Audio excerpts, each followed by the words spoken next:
Getting into some exponent rules. What I would like to do is go over all of the exponent rules and then work on some problems that are going to use our exponent rules, because there are a lot of them.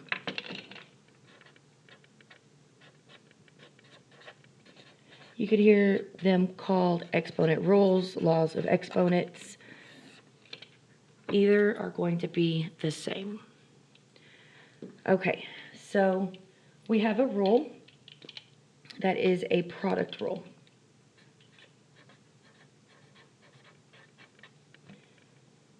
Product meaning multiplication.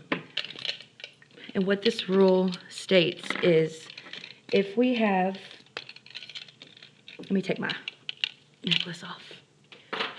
What this rule states is if we have two variables that are the same variable with different exponents, say our variable is a and our exponents are n and m, what you do when you multiply variables is you keep the variable and you add the exponents.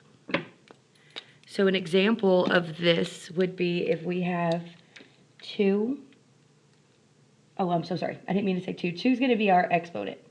Say we have a squared times a cubed.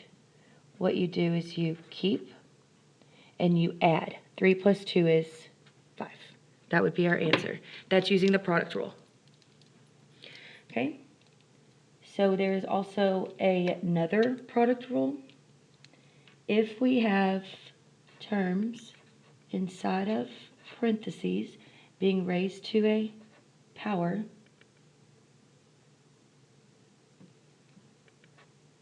you will actually give that power to each of those terms. So if we have in parentheses a times b all raised to the 7th power, each of those variables will get that 7th power. Okay, and then we have quotient rules.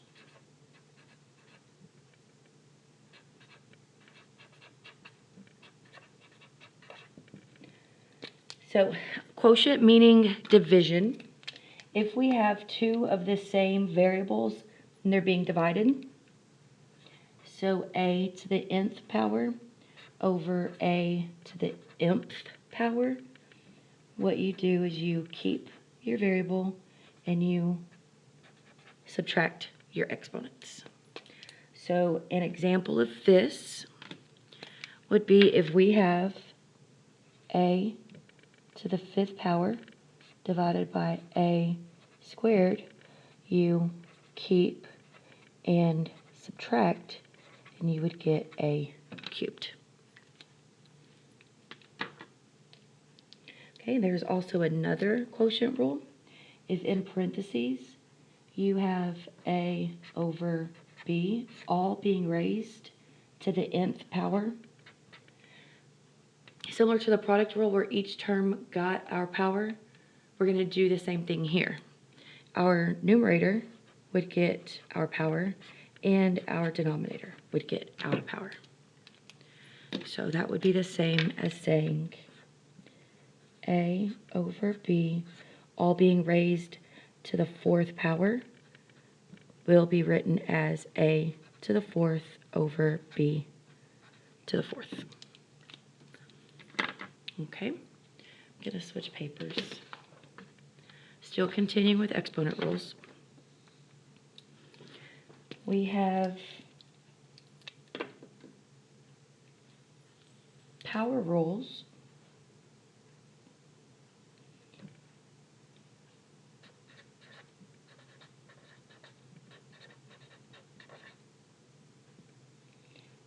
For example, say we have a term b being raised to the nth power. and then it gets raised to the mth power. So b to the n raised to the m. Power to a power, you multiply your powers.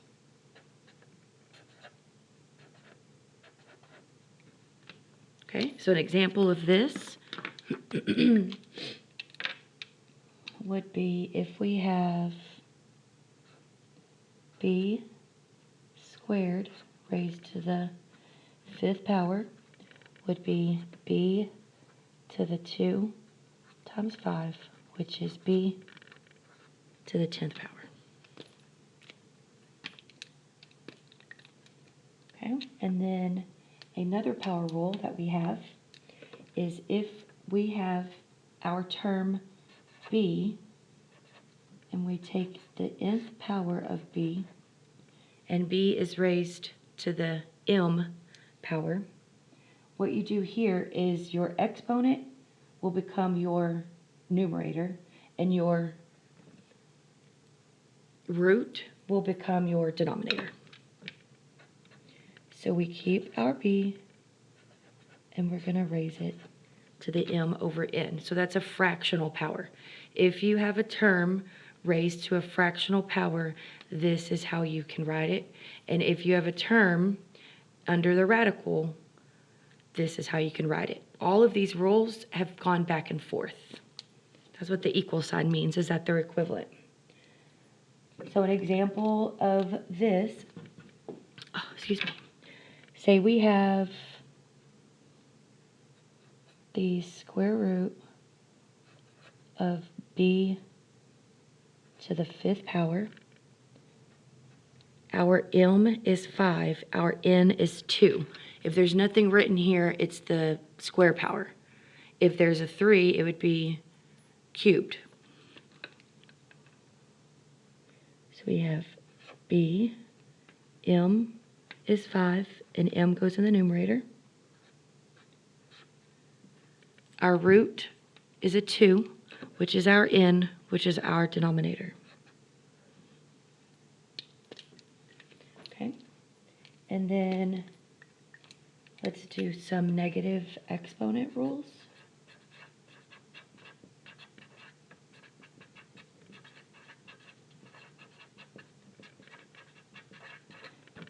These rules are not something that you would be given on a test. These are rules that you need to practice so that you know them. Negative exponent, if you have a term raised to a negative power, what you do is you're going to bring this term and this power to the denominator. Doing that changes the power from negative to positive. Okay, so an example of that would be b to the negative 2 power. Well, I'm going to put it over, I'm going to put a 1 over my variable, and my exponent becomes positive. All of these examples have just been with the same variables, but our b, say our b was 6 to the negative 2 power, then we would have 1 over 6 squared.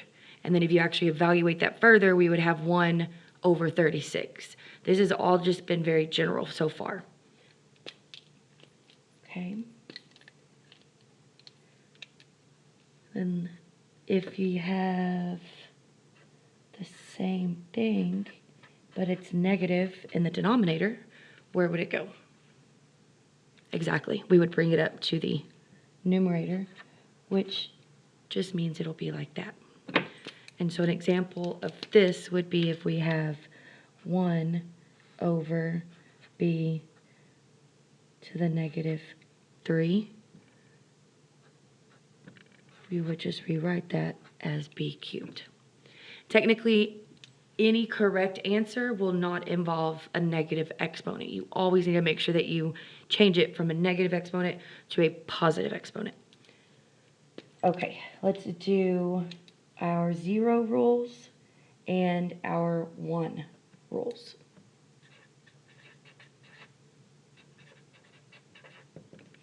So our 0 rule just states that anything at all raised to the 0 power equals 1, and that 0 raised to any power will equal 0. An example of this, well, it's quite general. If it's raised to the 0, it would be 1. I'll do an actual example here instead of a general example. If we have the number 5 being raised to the 0 power, you actually would get the number 1. And if we have 0 raised to the 5th power, you would get 0.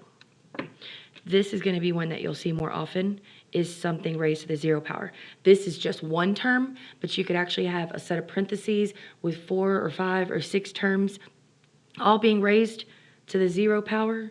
All of it will end up equaling 1. Okay, so let's do our 1 rule.